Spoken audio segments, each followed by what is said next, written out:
So for today's video guys, samahan niyo muna kaming pumunta dito sa Manila para sa mga special na bata na ating dadalawin. So ngayon, ang pupuntahan natin ay ang Home for the Angels Crisis, Home for Abandoned Babies Foundation Incorporated. So ang founder nito ay si Sir Lito Atienza. Siguro naman familiar kayo. Yung address nila ay sa 2306 Coral Corner, Augusto Francisco Street, San Andres, Bukid, Manila.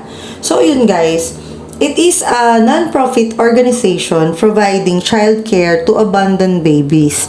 Nung nagpunta kami dyan, in-interview namin si ma'am, and ang sabi niya, ang age range ngayon na nandun sa kanila is 0 to 5 years old. No? Tapos tinanong ko rin yan guys, kung paano yun ma'am kung nag 6 years old na sila or 7 na sila. Ang sabi nila, tinatransfer din nila sa ibang organization yung mga bata para mabigay din yung mga kailangan nila, para ma-provide yung mga tamang childcare na kailangan ng mga ibang bracket na age. Kasi nag-aaral na sila guys eh. Ganon.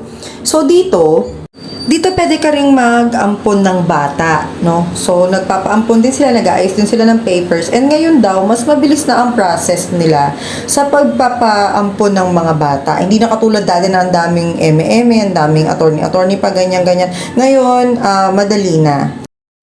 Kaya sa mga gustong mag-donate or pumunta dyan, very accessible din naman sila sa Grab. Nadali lang din silang ipin. And meron din silang page. Kaya lang sobrang crowded daw talaga ng mga nag-chat doon. So, hindi nila masyadong nare-replyan.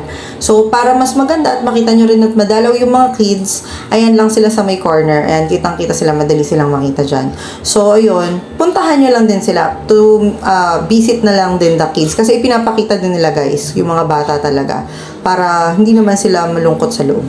May protocol po lahat ng orphanage or other organizations na ganito na bawal pong ipakita yung mga clients nila. So tayo, alam naman natin lahat yun, alam nyo rin naman yun. Hindi rin naman ako usually nagpapakita talaga ng mga bata, ganyan. At hindi ko na rin talaga pinopost yung mga donations natin sa ibang lugar.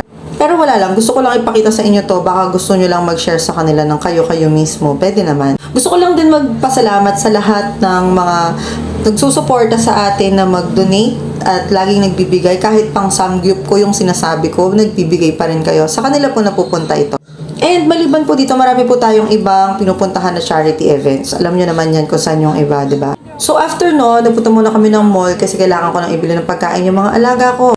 Kailangan naman pakain natin yung iba, tapos yung mga alaga natin sa bahay, hindi. So yan yung treats for Peppa.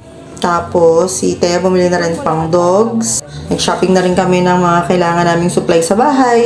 So, yan lang naman ang ganap namin pag nakakalabas ako within the day. So, yan ang pasilip sa A Day of a Witch Life. Ganun. So, may pagganyan lang tayo. Ayan. So, pag uwi namin, pinakain ko na agad kay Peppa yung bagong cat food na nakita namin sa mall. Tinaray namin kung gusto niya. Eh, mukha namang nagustuhan niya, guys. Ayan. Kain siya ng kain. So, sana tumaba ka dyan, Peppa. Kundi, isasako talaga kita dyan. Char.